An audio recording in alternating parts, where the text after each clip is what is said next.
ምክንያቱም እኛ ስንገባ እዚህ ገዳም ጫማችንን አውልቀን እስከ ጉልበታችን ድረስ የሚያጠልቅ ውሃ ነበረ። እሱን ገብተን የተሻገርነው። ተማምር በተወርጥነ ቆይ ላይ ያዙ። ውሃ ላይ እኮ ጉልበት የሚባል ነገር የለም።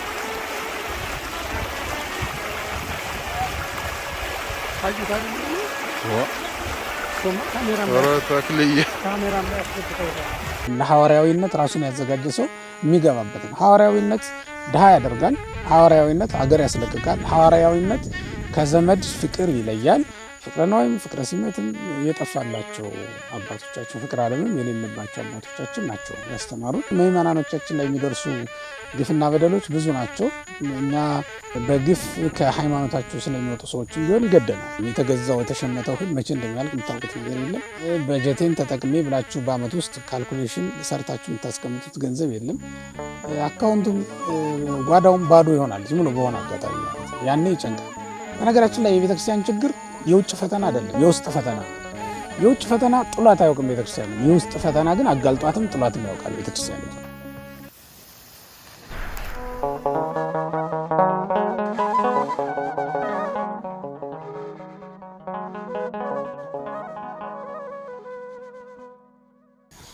አሁን የምንገኘው በባህር ዳር ሀገረ ስብከት ፈለገ ግዮን አቡነ ተክለ ሃይማኖት አንድነት ገዳም ውስጥ ነው የምንገኘው። ይሄ ገዳም የአራቱ ጉባኤያት መቀመጫ ጉባኤ ቤቱ የሚገኝበት ስፍራ ነው።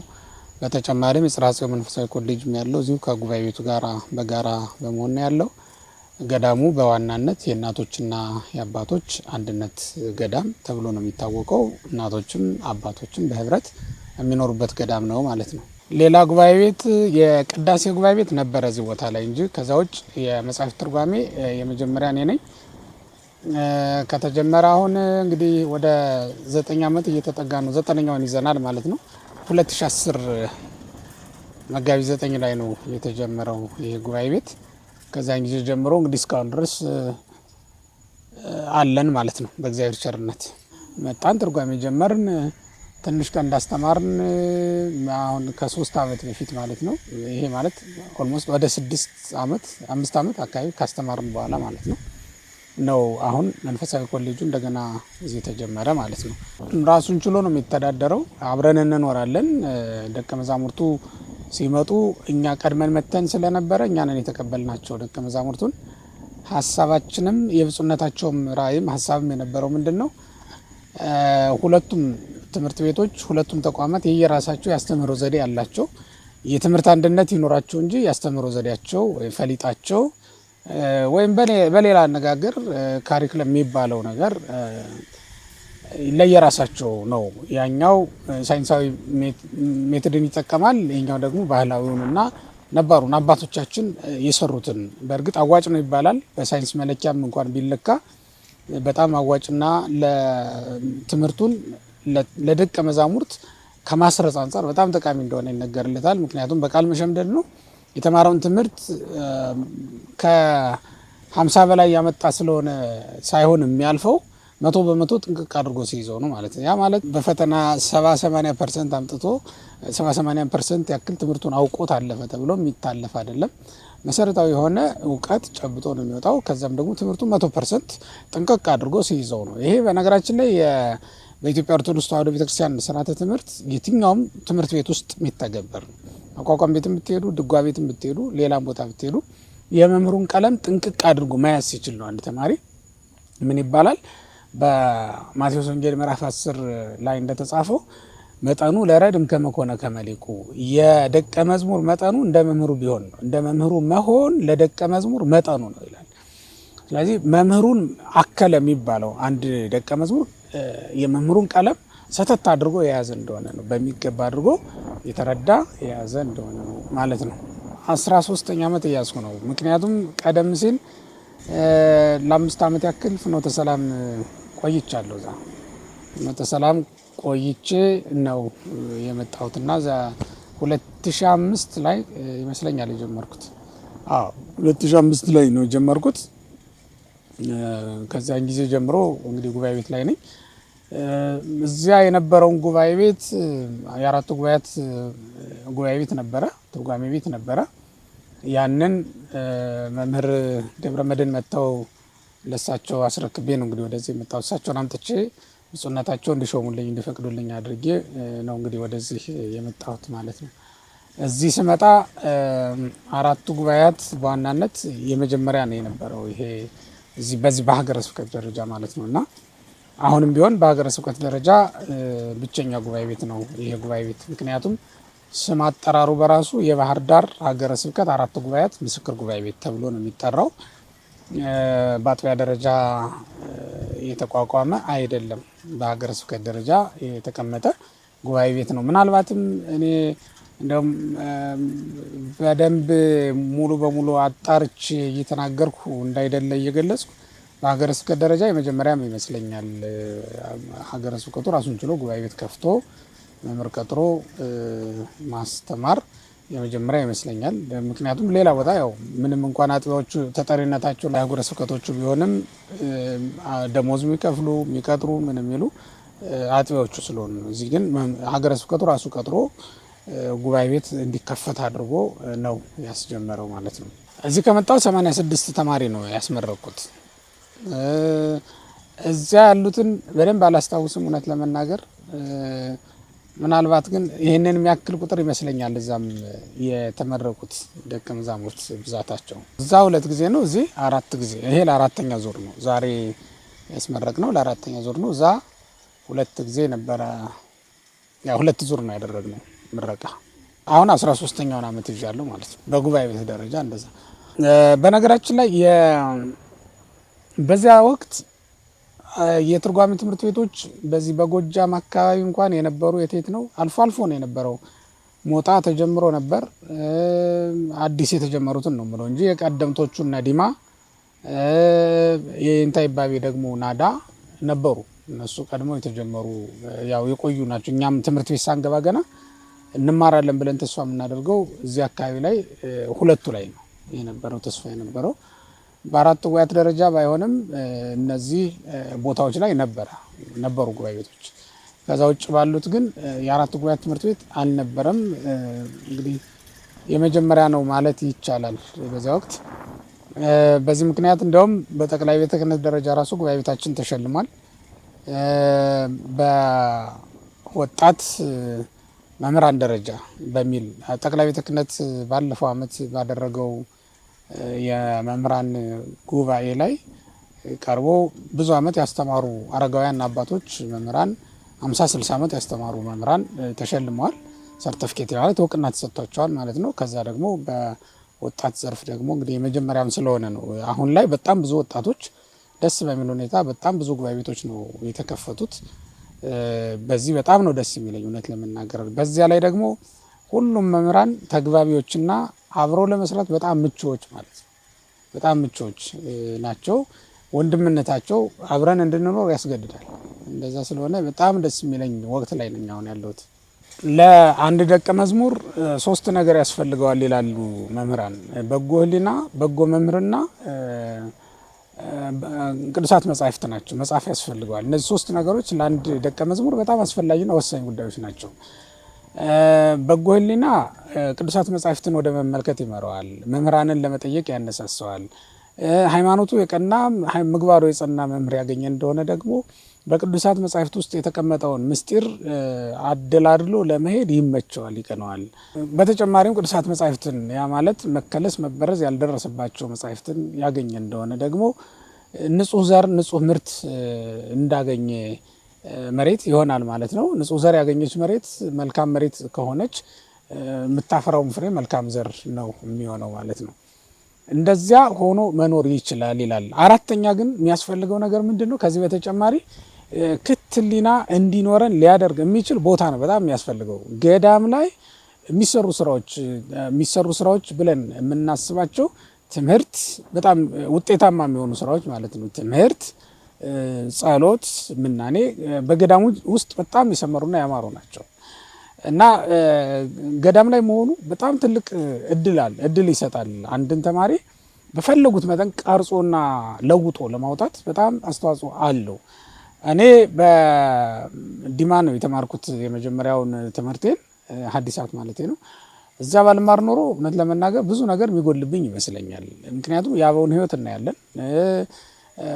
እውቀት ከሃይማኖት የተስማማላቸው አባቶች ናቸው እዚያ ላይ የምናገኛቸውና የእነሱን ህይወት እንመለከታለን። ከዛ በተጨማሪ ደግሞ የሚያስተምሩ መምህራን ራሳቸው ለሻይ ለቡና ብለው ጊዜ የማያጠፉ መዝናናት የማያበዙ ከኛ ወጥተው ወደ ጸሎት ይሄዳሉ። ከጸሎት ተመልሰው ደግሞ እኛ ዘንድ ይመጣሉ። እንዲህ ያሉ መምህራንን ማግኘት እንችላለንና ዛሬ ወንበር ዘርግተን ለማስተማርም አብነት የሆኑ እነሱ ናቸው። በዚያውም ላይ ተድላ ዓለም የማያጠቃቸው በመሆናቸው ምክንያት ምንም አይነት ይሄ የልቡናቸውን የሚጎትተው እና የሚስበው ነገር የሌለባቸው ፍቅረ ነዋይ፣ ፍቅረ ሲመት የሌለባቸው ዝም ብሎ ፍቅረ ሰብ ብቻ ያላቸው ማለት ነው። ፍቅረ መጻሕፍት፣ ፍቅረ ቤተክርስቲያን፣ ፍቅረ ሰብ ያላቸው ናቸው እንጂ ሌላ ነገር ምንም የሌላቸው መምህራን ናቸው ያስተማሩ። ፍቅረ ነዋይ ያላቸው እንዳንል ያለ ደሞዝ ናቸው እና ያስተምሩን የነበረ። እኔ ተምሬ እስከምጨርስ የእንታዘ ሚካኤል 50 ብር ነው የነበረ ደሞዛቸው እስከሚሞቱ ድረስ ማለት ነው። የሞቱት በዚያች ደሞዝ ሆኖ ነው እና እነዚህን ሰዎች ፍቅረ ነዋይ ያለባቸው ብለን ልናስብ አንችልም። በዚያ ዘመን እኮ በእሳቸው ደረጃ ያሉ ሰዎች ሌላ ሀገር ሄደው በጣም በብዙ ነገር ብዙ ተቀጥረው መኖር ይችላሉ እና ስለዚህ ፍቅረ ነዋይ ያላቸው ፍቅረ ሲመት አላቸው እንዳንል ደግሞ ከሁሉ በታች ሆነው ነው የሚኖሩ። ብሂለ ንእሳነን ከሁሉን ያንሳለሁ የምትለዋን ጸጋ ተቀብለው የሚኖሩ ናቸው ማለት ነው። ፍቅረ ዓለም አላቸው እንዳንል ደግሞ ብልጭልጩ የሚታየው ነገር የማይስባቸው የማይማርካቸው የዓለም መብለጭለጭ ምንም ነገር ቀልባቸውን የማይገዛው የማይስበው ናቸው ማለት ነው እና በዚህ ፍቅረ ነዋይም ፍቅረ ሲመትም የጠፋላቸው አባቶቻችን ፍቅረ ዓለምም የሌለባቸው አባቶቻችን ናቸው ያስተማሩን። እንዲህ አይነት ሰው ማግኘት ይቻላል ገዳም ላይ ስትሄድ ማለት ነው። አንድ ደቀ መዝሙር በፈለጉት መጠን ቀርጾ ለማውጣትም እና ለቤተክርስቲያንም አስፈላጊ የሆኑ ሰዎችን ለማምረት ገዳማት በጣም አስተዋጽኦ አላቸው ለማለት ነው። እኛ እዚህ ቦታ ስንመጣ እነዚህ ቤቶች ያያችኋቸው ቤቶች ተሰርተው ነው የቆዩን። ቀደም ሲል ብፁዕ አቡነ ጴጥሮስ ናቸው የሰሯቸው፣ በረከታቸው ይድረሰን። እነዚህ ቤቶች ከመቆማቸው ውጭ ምንም ነገር አልነበረም። ሌላው ቀርቶ ሽንት ቤት እንኳን መጠቀም አይቻልም። ምክንያቱም ምንም አይነት የተሟላ ነገር አልነበረው። ቤቶቹ ዝም ብለው እንዲሁ ነው የቆሙት። እነሱም ራሳቸው ደግሞ በእንክብካቤ ጥረት ሊጎዱ ደርሰው አንዳንዱ ቦታ ላይ እንደውም ተጎድተው ነው ያገኘናቸው። መጣን ያንን እንደገና የማጽዳትና የማስዋብ ስራ ሰራንና ምቹ ሁኔታዎችን ፈጥረን እንደገና መኖር ጀመር። በጣም ከባዱና ፈታኙ ነገር ደግሞ አባይ ዳር ነው ያለው ገዳሙ። በአባይ የተከበበ ነው፣ ግን ውሃ የለውም። የሚጠጣ ውሃ የሚባል ነገር ምንም ነገር አልነበር። ደቀ መዛሙርቱ በጣም የተቸገሩት በዚያ ነበር። መብራት የለውም፣ ግን መብራቱን የእጅ ባትሪ ይዘን አመለጥ ነው። ያው የገጠር ልጆች በመሆናችን ኩራዛ አብርተን ያደግነው እና ብዙ አልተፈተንም። ውሃውን ግን እንዴት ማድረግ ይቻላል? 30-40 ደቂቃ ተጉዞ ነው ደቀ መዛሙርቱ ውሃ ያገኙ የነበረው በእግራቸው። በዚያ ትንሽ ተፈትነን ነበረ። በኋላ ላይ ምእመናኑ በኮሚቴነት ተደራጅተው ብፁዕ አባታችንን በሰጡን መመሪያ መሰረት ኮሚቴ አቋቋምንና በደንብ እንትን ማድረግ ጀመረ። ማስተዋወቅ እና እንዴት መሰራት እንዳለበት ማሰብ ተጀመረ።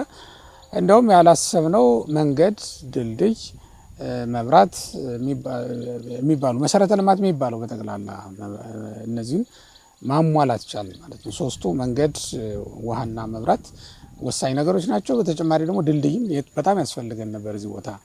ምክንያቱም እኛ ስንገባ እዚህ ገዳም ጫማችንን አውልቀን እስከ ጉልበታችን ድረስ የሚያጠልቅ ውሃ ነበረ። እሱን ገብተን የተሻገር ነው። ተማምር ብትወድቅ ነህ እንዴ? ቆይ ለያዝ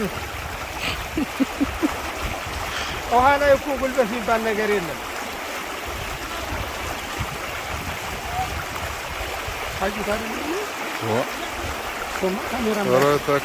ካሜራ ላይ አስገብተውታል።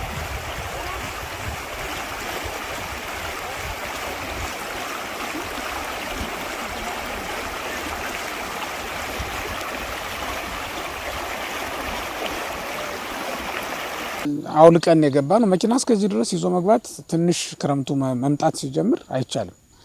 ምክንያቱም ውሃ የአባይ ውሃ ይወጣና አካባቢውን ያጥለቀልቀዋል። መኪና የሚቆመው ላይ አይታችሁት ከሆነ ስትመጡ ዋርካዎች አሉ። እዛ ላይ ነበረ መኪና ቆሞ መምጣት የሚቻል የነበረው። እዚህም ሲገባ መንገዱ ያልተስተካከለ ስለነበረ በጣም ትልልቅ ድንጋዮች ነበሩት።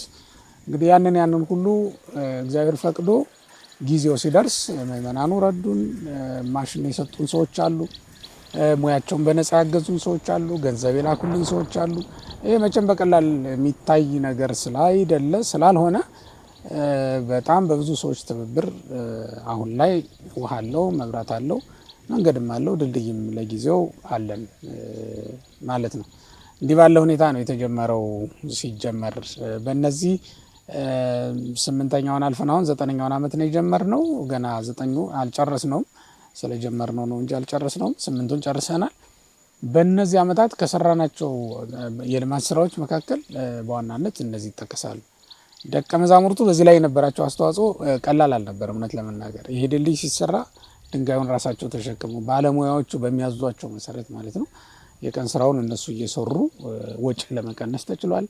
እኔም በበኩሌ ወጪውን ከምዕመናን እንደው የሚጠየቁትን ጥያቄዎች ለመቀነስ ያክል 1-3 ያክል መጻሕፍቶችን አዘጋጅቼ ሰጠሁ። እነዚያም መጻሕፍቶች ወደ 2 ሚሊዮን ብር የሚጠጋ ገንዘብ ማስገኘት ችለዋል ማለት ነው። እንደዛ ሆኖ ነው እንግዲህ የተሰራው። በዚህ መንገድ ነው የተሰራው። ተጨማሪ የሰራናቸው ወደ ውስጥ ሲገባ ማረፊያ ቤት አልነበረም። የመምህራንም እንግዳም ቢመጣብን አስተናገጃ ቦታ አልነበረንም። እሱንም አሁን ደረጃውን የጠበቀ ቤት ሰርተን ዛሬ በብፁዕ አባታችን አቡነ አብርሃም የሀገረ ስብከታችን ሊቀ ጳጳስ ተመርቆ ተከፍተዋል። በጣም ትልልቅ ክፍል ያላቸው ሰፋፊ ቤቶችን ነው ዛሬ ተመርቀው የተሰጠን። እነሱን ሰርተናል። በተለይ በውጭ ሀገር የሚኖሩ ምዕመናን ከፍተኛውን ድርሻ ወስደዋል። እዚህ ሀገርም ያሉ ምዕመናን ልክ እንደዚያው ከመሰረቱ ጀምሮ የኢየሩሳሌሙ አባ ሀረገወይን እና ሁለቱም የኢየሩሳሌም አባቶች አባ ማርቆስ ያበረከቱት አስተዋጽኦ በዚህ ስራ ላይ ቀላል አይደለም። በሁሉም ልማቶች ዶሮ ቤትም ስንሰራ አሁን 2000 ዶሮ ነው የሚይዘው አዳራሻችን። ያው 2000 ዶሮ ባይኖረንም ቀስ እያልን ምንሞላቸው ይሆናል ብለን የሰራ ነው። ግን 2000 ዶሮ እንዲይዝ ተደርጎ ነው። ያ የደቀ መዛሙርቱን ቀለብ በጣም አድርጎ ሙሉ በሙሉ መሸፈን የሚችል ነው የሚሆነው ማለት ነው። ያ ፕሮጀክት ወደ ትግበራ ሲገባ ሌሎችም ልማቶች እንድናለማ የረዱን ሰዎች በጣም ብዙዎች ናቸው። ምዕመናኑም በቁጥር ዘርዝሬ ስለማልጨረሳቸውና አንዳንዶቹ ራሳቸውም ስማቸውም እንዲጠራ ስለማይፈልጉ ነው ያን የምናደርገው። እኛ አንድ ነገር ብቻ ነው ያደረግነው። ሰላም ለኪ ብቻ ነው የደገምነው። እውነት ለመናገር ዳዊት ነው የደገምነው። ከዚያ ውጭ ምንም ያደረግነው አስተዋጽኦ የለንም። እዚህ ከመቀመጥና ምዕመናኑ የሚሰጡንን ገንዘብ በቦታው ላይ ከማዋል በስተቀር ያበረከትነው ምንም ነገር የለም። የሰራችሁት እናንተ ናችሁ። በመላው ዓለም የምትገኙ ኦርቶዶክሳውያን በጣም ደስ ሊላችሁ ይገባል በሰራችሁት ስራ። ይሄ ልማት ነገ ቤተክርስቲያኒቱን ሊያገለግሉ የሚችሉ ደቀ መዛሙርት እዚህ ተቀምጠው ከከተማ ትንሽ ራቅ ያለ ነው እንዳያችሁት፣ ከ5 ኪሎ ሜትር በላይ ወጣ ይላል። መራቁ ብቻ ሳይሆን በዩኒቨርሲቲው የተከለለ ስለሆነ የከተማው ሕዝብ አያውቀውም እና ምንም የሚመጣ ሰው የለም። እዚህ ያሉ አባቶች ጸሎተ ማርያም እያደረሱ ዳዊት እየደገሙ እናንተን ያስታውሳሉ። ይህንንም የሰራችሁላችሁን ስራ ደግሞ ምግብ አድርገው ስብሐተ እግዚአብሔር ያደርሳሉ። በሌሊትም በቀንም ደቀ መዛሙርትም ይፈራሉ ማለት ነው። እንግዲህ ይሄ አንድ ትምህርት ቤት በነገራችን ላይ ለቤተክርስቲያን የመከላከያ ሰራዊቷን የሆኑ ሊቃውንቶቿ የመከላከያ ሰራዊቶቿም ናቸው። ጠላት ቢመጣ ማለት መጻሕፍቶቿን የሚበርዝ ምስጢራቶቿን የሚያናጋ ጠላት ቢመጣ ሊመክቱላት የሚችሉ ሊቃውንቶቿ ስለሆኑ ማለት ነው።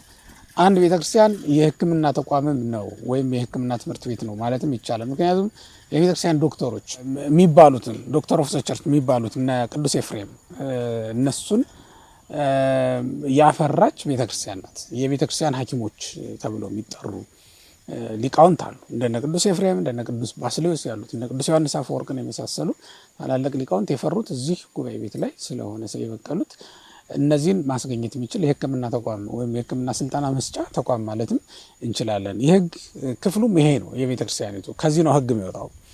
ፍትሐ ነገሥቱ ያለው እዚህ አይደለ? ሌሎችም የህግ መጻሕፍት የሚገኙት እዚህ አይደለ?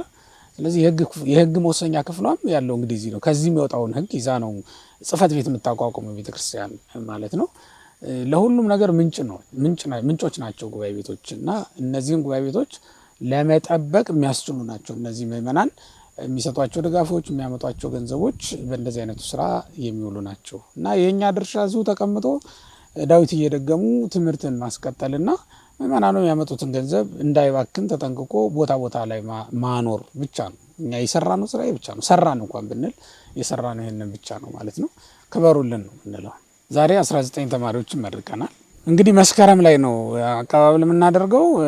ከዚህ በፊትም በነበረ ልምድ ሀገረ ስብከቱ ነው ማስታወቂያ የሚወጣው። ምክንያቱም ይሄ ጉባኤ ቤት ተጠሪነቱ በቀጥታ ለሀገረ ስብከት ነው።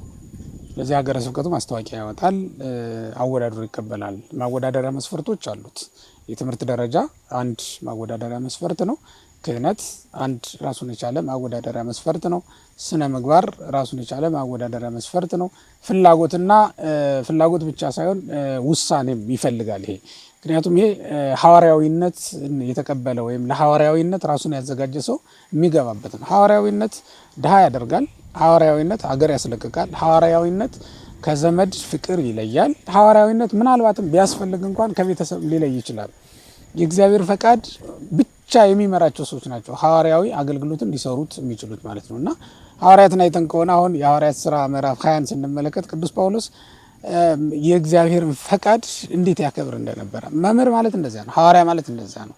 መንፈስ ቅዱስ ባዘዘው የሚውል መንፈስ ቅዱስ ባዘዘው የሚያድር ነው ሐዋርያና ያንን ለመቀበል ፈቃደኛ የሆነ ብልህ ደቀ መዝሙር ነው ሊገባ የሚችለው። እና እዚህ ሲገባ ስራው እዚህ ነው የሚሰራው። እንደ ርግብ የዋህ ማድረግ፣ እንደ እባብም ብልህ ማድረግ ስራው እዚህ ነው የሚሰራው። ግን እሱ እንደ ርግብ የዋህ እንደ እባብም ብልህ ለመሆን የተዘጋጀ መሆን አለበት። ራሱን ለመስጠት ዝግጁ የሆነ ደቀ መዝሙር ነው የምንቀበለው። እና ይህም አንዱ ማወዳደሪያ መስፈርታችን ነው ማለት ነው። ሌሎችም በወቅቱ የሚነሱ ማወዳደሪያ መስፈርቶችን መነሻ አድርገን እንግዲህ አገልግሎታችንን ወይም ደቀ መዛሙርቶቻችን እንደገና እንቀበላለን ማለት ነው። ብፁዕ አባታችን አቡነ አብርሃም ከዚህ በፊት በነበረን በሶስተኛው ዙር የምረቃ መርሃ ግብራችን ላይ ምናልባትም ከ4 ዓመት በፊት ሳይሆን ይቀራል መሰለኝ፣ እንደዛ መሰለኝ የነበረን ሁለተኛ ዙር መርሃ ግብራችን ላይ ምረቃ መርሃ ግብራችን ላይ ደመቅ ያለ ነበር። እንደዚሁ ብፁዕ አቡነ ማርቆስን ነበር ይዘውልን የመጡት ከጠቅላይ ቤተ ክህነት። ዛሬ ደግሞ ታላቁንና አንጋፋውን ሊቀ ጳጳስ ብፁዕ አቡነ ኤልያስን ሊቁን በጣም የምንወዳቸውን እና በጸሎታቸው በመንፈሳዊ ሕይወታቸው የምንመካባቸውን አረጋዊ አባት ይዘውልን መጥተዋል። በዚህ በጣም ነው የተደሰትኩት። እውነት ለመናገር ይሄ በራሱ ትልቅ ደስታ ነው። የሚባርክ አባት እንደ ማግኘት ያለ እድል የለም። በነገራችን ላይ የሚመርቅ አረጋዊ እንደ ማግኘት ያለ ትልቅ ነገር የለም። ለእኔ ከዚህ በላይ በረከት የለኝም። እነዚህ ትልልቅ አባቶች ብፁዕ አቡነ አብርሃም ቤተክርስቲያን በማገልገል በጣም የደከሙ የምናውቃቸው አባት፣ ከዛም ደግሞ ብፁዕ አቡነ ኤልያስ በኢትዮጵያና ከኢትዮጵያም ውጭ ባሉ ከአፍሪካ ጀምሮ የምስራቅ አፍሪካ፣ የሰሜን አፍሪካ እነዚህ ሁሉ አገሮች ዙሮ በማቋቋም ብዙ ቤተክርስቲያናትን የተከሉ ናቸው። እነ ጅቡቲ፣ እነ ሱዳን ቢጠየቁ ታሪካቸው ቢታይ እነ ግሪክ በሳቸው ስም የተሰሩ ናቸው አብዛኞቹ ቤተክርስቲያናት አሁንም ያሉባቸውን ቦታዎች ጨምሮ ማለት ነው። እና እንዲህ አይነት አገልጋይ ክርስቶስን በማገልገል የደከመ ሀገር ለሀገር የዞረ ስለ ወንጌል የተሰደደ ስለ ወንጌል የዘመዶቹን ፍቅር የተወ ስለ ወንጌል ሁሉን ነገር ያደረገ አንድ የክርስቶስ ሐዋርያ መጥቶ ሲባርከህ እኔ ጴጥሮስ እንደባረከኝ ዮሐንስ እንደመረቀኝ አድርጌ ነው የምቀበለው። እና በጴጥሮስ በጳውሎስ ስልጣን የመጡ አባቶቻችን ስለሆኑ ማለት ነው። ከዚህ የተነሳ እኔ በአማን ኤልያስን እንዳገኘው በአማን አብርሃምን እንዳገኘው ቆጥሬ ነው ዛሬ የዋልኩትና ደስታዬ እጥፍ ድርብ ነው። ከዛ በተጨማሪ እነዚህ ዛሬ የመረቅናቸው ደቀ መዛሙርት በመካከል አንዳንድ ፈተናዎችም ገጥመውን ስለነበረ አብዛኛው ሰው በማህበራዊ ሚዲያም ስለሚያውቀው ጉዳዩን ብዬ ነው ገጥመውን ስለነበረ ያንን ፈተና ተቋቁመው የቆዩ ናቸው። እኔ አንዳንድ ጊዜ ፈተናውን መቋቋም አልችል ስል ከዚህ መጠፋበት ሁኔታ ነበረ። እኔ ስጠፋ እኔን ማግኘት አይችሉም። ተማሪ መምህሩን ሲያጣ ይጨነቃል፣ ይሸበራል። ያን ሁሉ ተቋቁመው የቆዩ ልጆች ናቸው። አንዳንድ ጓደኞቻቸው እንደውም ሂደዋል እያስፈቀዱ መሸኛ ይዘው ወደ ሌላ የሄዱም ደቀ መዛሙርት አሉ። እነሱ ባለፈው ሲመረቁ አይቻለሁ በሄዱበት ስፍራ ባለፈው ወር አካባቢ መሰለኝ። እንደዚህ አይነት ችግሮችን ሁሉ ተቋቁመው ያለፉ ስለሆኑ እዚህ በመድረሳቸው ለእነሱ ራሱ ደስ ይለኛል ማለት ነው። እንዲህ አይነት ጉዳዮች የነበሩበት ስለሆነ የዛሬው ደስታ በጣም ልዩ ነው። በጣም ደግሞ ልዩ ያደረገው እንደሆነ ልንገርህ፣ በተለያዩ ሀገሮች ክፍላት ሀገሮች የሚገኙ የኢትዮጵያ መምህራን በጠቅላላ ነው የመጡት። ምን ይቀራል? ከሸዋ በል፣ ከወሎ በል፣ ከዋግምራ በል፣ ከጎጃም ከሁሉም ጎጃሞች በል 3 ጎጃሞች ነው ያሉት። ከሁሉም ጎጃሞች ባህር ዳር የቀረ መምህር የለም። ሁሉም መምህራን መጥተዋል ማለት ይቻላል። የጉባኤ ቤት መምህራን ምን ያልጠራሁት በጣም ብዙ ቦታዎች ወሎዎች፣ ሁሉም ወሎዎች፣ ደቡብም ሰሜንም ያሉ አባቶቻችን መምህራን ናቸው መጥተው የዋሉት ማለት። ጎንደር አሁን ጎንደር ማዕከላዊ ጎንደር 2 መምህራን መጥተውልናል እና አራት አይና ገብረ ማርያም አባ ገብረ ማርያም ቆሞስ እንዲሁም ደግሞ የሰለስቱ ምዕት የተማርኩበት ነው ደግሞ በጣም ደስ የሚለውና የሰለስቱ ምዕት የመጽሐፈ መነኮሳት መምህር እሳቸው መጥተውልናል። የነዚህ ሁሉ ጉባኤ ቤቶች በረከት ነው እዚህ የመጣው። የነዚህ ሁሉ ኪደተ እግር ነው በዚህ የተመላለሰውና እነዚህ ሁሉ መምህራን እኮ ቆመው ሰላም ለኪ ሲደግሙ የሚያድሩ አባቶቻችን ናቸው። ውዳሴ ማርያም ሲደግሙ የሚያድሩ መምህራን ናቸውና ይሄ መሆኑ በጣም ልዩ ያደርገዋል። መምህራን ይህን ያክል የተገኙበት ጉባኤ የለም። መመስከር እችላለሁ፣ መናገር እችላለሁ ይሄን በድፍረት። ለዚህ ደግሞ የረዳን ትናንትና እንደምታስታውሱት የርዕሰ ሊቃውንት የአባ ገብረ ኪዳን የጉባኤ ቤት ያሰበው ወይም ያዘጋጀው ሊሰራ ያቀደው ሆስፒታል መሰረት ድንጋይ የሚጣልበት ቀንም ስለነበረ በዚያ ምክንያት የተሰበሰቡ እንግዶችም ነበሩ። ከአዲስ አበባም ከሌላም ሀገሮች የመጡ ምእመናን በጣም ትልልቅ የምንወዳቸው መምህራን ተሰብስበው ነበረ። በስም ጠርቼ ማልዘልቃቸው እነ ቀሲስ ታምራት ውቤ በእውነት በትልልቅ መምህራን ናቸው ዛሬ እዚህ ውለው የሄዱት ማለት ነው። እና በዚህም ደስ ይለኛል። የዛሬውን መረቃም ይሄ ልዩ ያደርገዋል ማለት ይቻላል። ከጠቅላይ ቤተ ክህነትስ ምን ይቀራል? የሊቃውንት ጉባኤ ሰብሳቢው መጥተዋል። የቅድና ልማት መምሪያ ኃላፊው መጥተዋል። የሊቃውንት ጉባኤ ዋና ጸሐፊ ምክትል ኃላፊ መጥተዋል። እነ መጋቢ ብሎ አይምሮ መጥተዋል። እነዚህ ሁሉ መምህራን የተገኙበት ነው። እናንተን ጨምሮ እናንተም ራሱ እኮ የተገኛችሁበት የመጀመሪያው ጉባኤ ነው። ምክንያቱም ከዛ በፊት በነበረው እዚሁ ባሉ ሚዲያዎች ካልሆነ በስተቀር ጋብዘን አናውቅም። እኛም አድርገን የለም ነበር እንዲህ አይነት ድምቀት እና በጣም ድምቅ ብሎ ነው የተከናወነ። በተጨማሪም ግን በጣም ልዩ የሚያደርገው ደግሞ ቤቶቹም አብረው የተመረቁበት ነው። በእርግጥ እኛ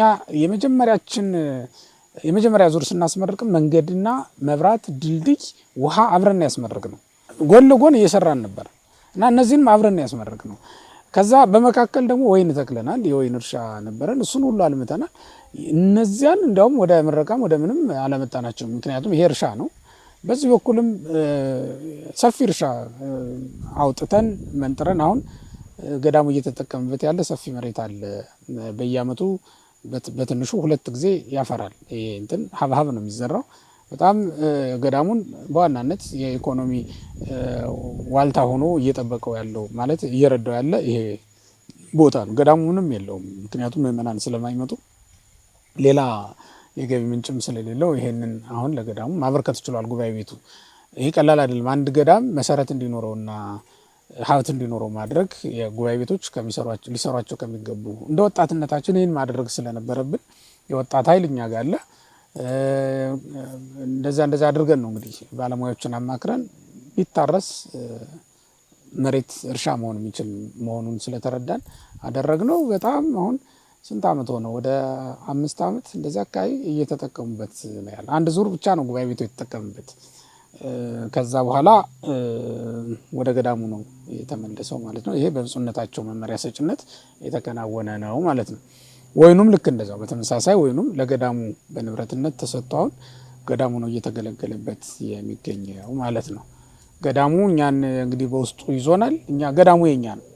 እንደውም ከመነኮሳቱም እኮ እኛ ነው የምንበልጠው በቁጥርም እና ገዳሙ እኛ ነው የምንኖርበት። ስለዚህ ገዳሙ የሚበላው የሚጠጣው የሚለብሰው ለመናኞቹ የሚያለብሰው የሚያበላው የሚያጠጣው እንዳይቸገር ይህንንም ማድረግ ተችሏል ማለት ነው። እስካሁንም ድረስ ተቋማዊ የሆነ በጀት ኖሮን አይደለም የመጣ ነው። ባህር ዳር ሀገረ ስብከት ይህንን ጉባኤ ቤት ሲመሰርት እንደተለመደው የቤተክርስቲያን ሀብቷ ምዕመናን ናቸውና በሚል ከምዕመናን በሚገኝ ገንዘብ ለመርዳት እና ለማቋቋም ነው የተሞከረው። የተደረገውም እንደዚያ ነው። በወቅቱ በመጀመሪያ አንድ ሰው ነው 290 ሺህ ብር ሰጠንና ብዙ ነበር በዚያ ዘመን።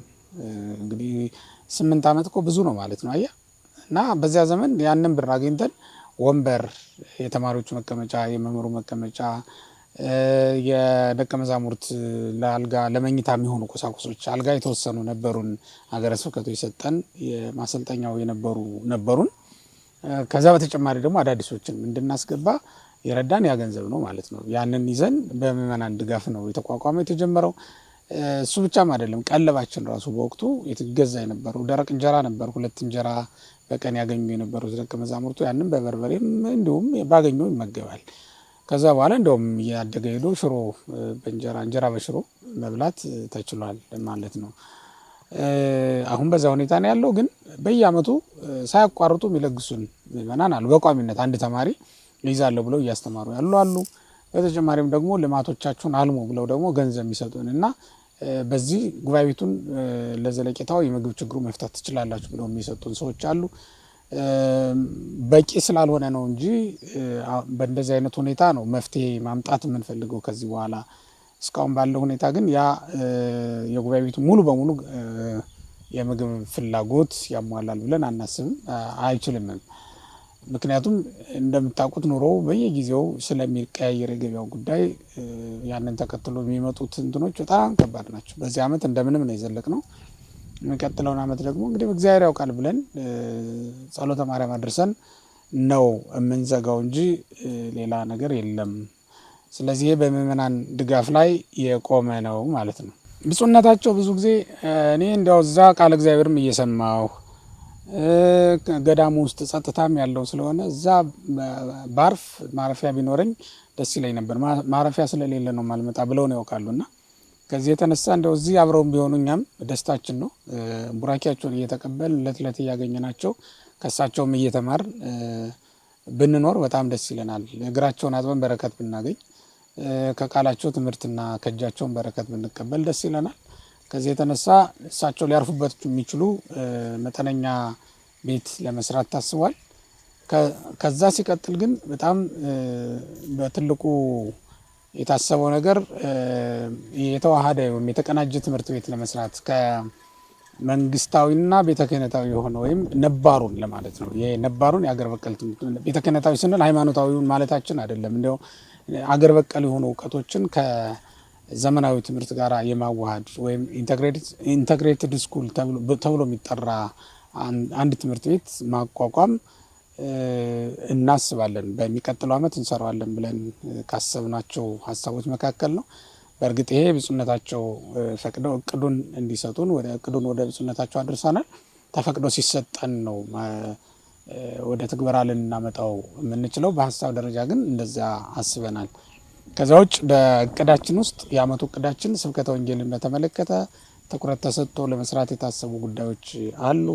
ከሌሎች ጉባኤ ቤቶች ጋር ያለውን ግንኙነት ማጠናከርና ሌሎቹ መምህራን ጋራ ተስማምቶ አንድ አይነት ሀሳብ አንድ አይነት ትምህርት፣ ያው ትምህርታችን አንድ ነው፣ ግን በአንዳንድ ሀሳቦች መለያየት ሲኖር የትምህርት መለያየት የሃይማኖት መለያየት መስሎ የሚታያቸውን ሰዎች ስላሉ እንደዚህ አይነት ነገር እንዳይኖር ጉባኤ ቤቶች ጋራ አብሮ የመኖር አብሮ የመስራት እና እያንዳንዱን ነገር ላይ ተመሳሳይ የሆነ አቋም ይዞ ደቀ መዛሙርትን እንዴት ማስቀጠል እንዳለብን፣ ትምህርቱን እንዴት ማስቀጠል እንዳለብን የመመካከር ስራም እንደዚሁ ከእቅዶቻችን ውስጥ የተካተተ ነው የሚሆነው ማለት ነው።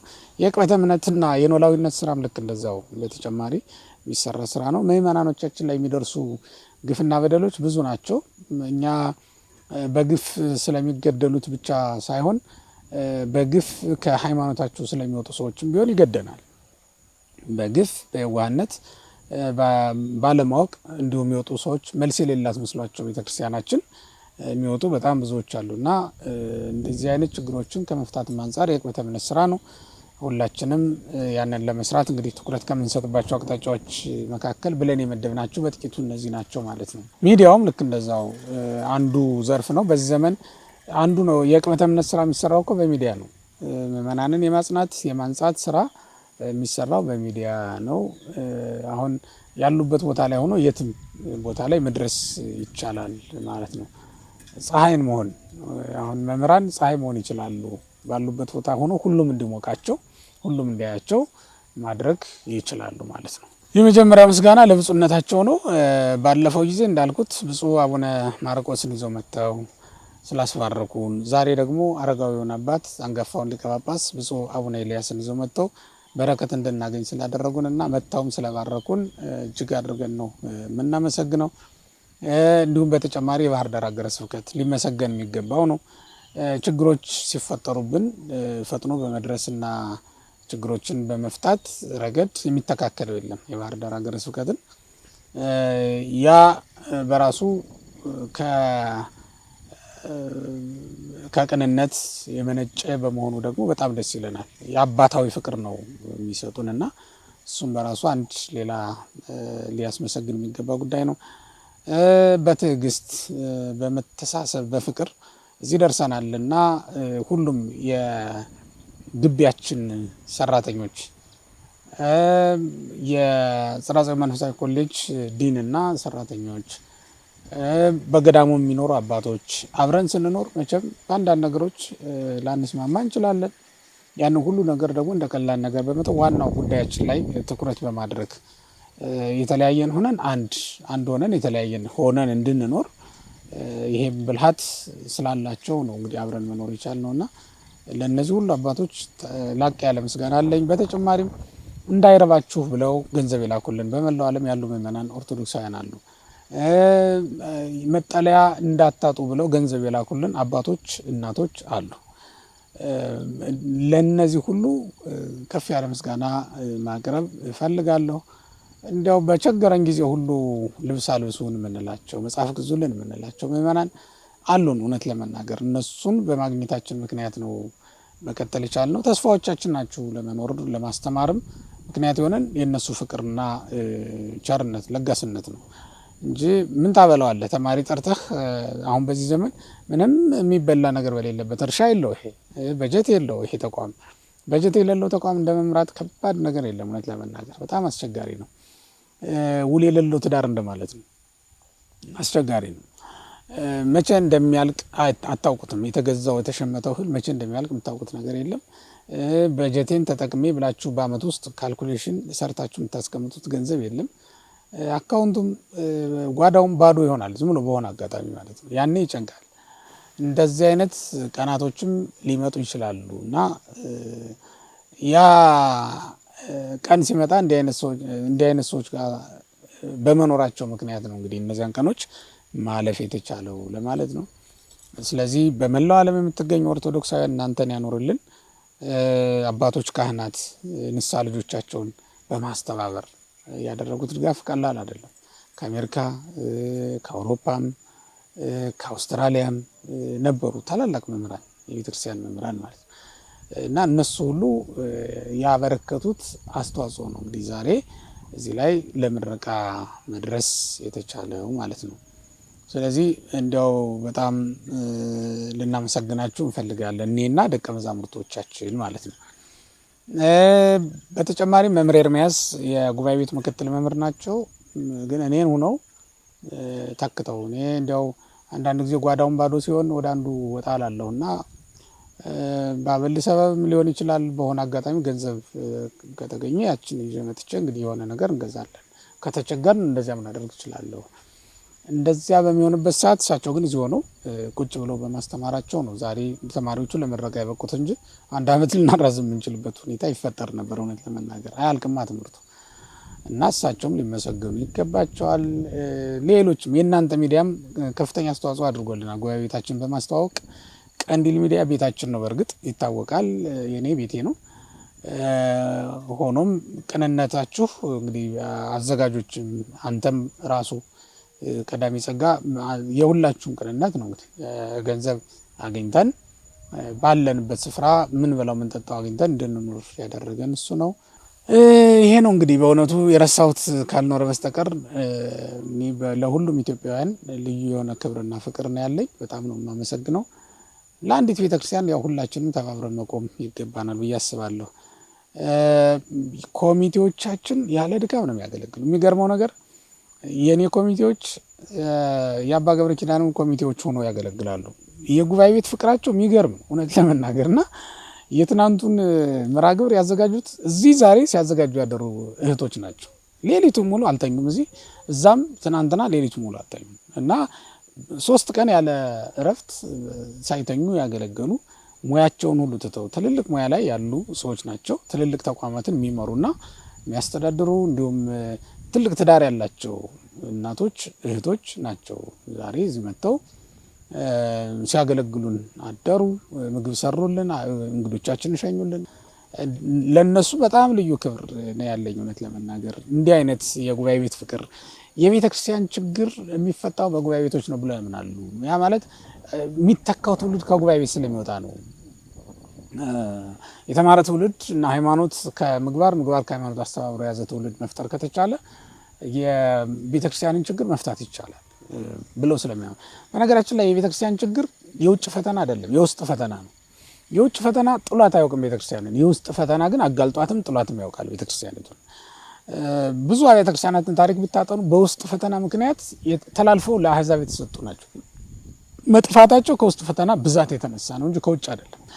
እና ይሄ እንዲጠፋ ነው እንግዲህ እውቀት ከሃይማኖት ያለው አስተባብሮ የያዘ ደቀ መዝሙር ለመፍጠር በምናደርገው ርብርብ ሁሉም ተባባሪ ሆኖ ዛሬ ሲሰራ ነው የዋለው ያደረው። እዚህ የምናዛቸው ደግሞ ወጣቶች አሉ በከተማችን በጣም የሚገርሙ ሂዱ ባልካቸው የሚሄዱት ማለት ነው። እና ያላሰልፉልን መኪና የለም ዛሬ ለእንግዶቻችን ማለት ነው። በጣም ትልልቅ መኪኖችን አሰልፈዋል፣ አባቶቻችን አጅበው አምጥተዋል። እንዲህ አድርገው ነው እያገለግሉ ያሉት። በተጨማሪም ትዕግስተኛው የባህር ዳር ዩኒቨርሲቲ ሁልጊዜ ተባባሪያችን ነው። በጣም በጣም በእውነት በብዙ ነገር የሚደግፈን ዩኒቨርሲቲ ነው። ወደፊት ደግሞ እንዲያውም በትምህርቱ ዘርፍ ራሱ በትምህርት በመማር ማስተማሩ ረገድ አብረን እንሰራለን ብለን እናስባለን። የዘመናዊውን እውቀት ወደዚህ የዚህን ነባሩን እውቀት ደግሞ ወደ ዘመናዊው ዓለም ለማስገባት የትራንስፎርሜሽን ነው የሚባለው እንደዚህ አይነት ስራ ለመስራት ዝግጅቱ አለን በእኛ በኩል። በእነሱም ዘንድ የሆነ ዘመን ላይ ፈቃደኝነቱ እንደነበር አውቃለሁ። አሁንም ይሆናል ብዬ ተስፋ አደርጋለሁ። እነዚህም ሁሉ ማመስገን እፈልጋለሁ። እንግዲህ መቼም እኛን የረዱን ብዙዎች ናቸው እውነት ለመናገር እና በዚህ ምክንያት የሚቀር ነገር ይኖራል።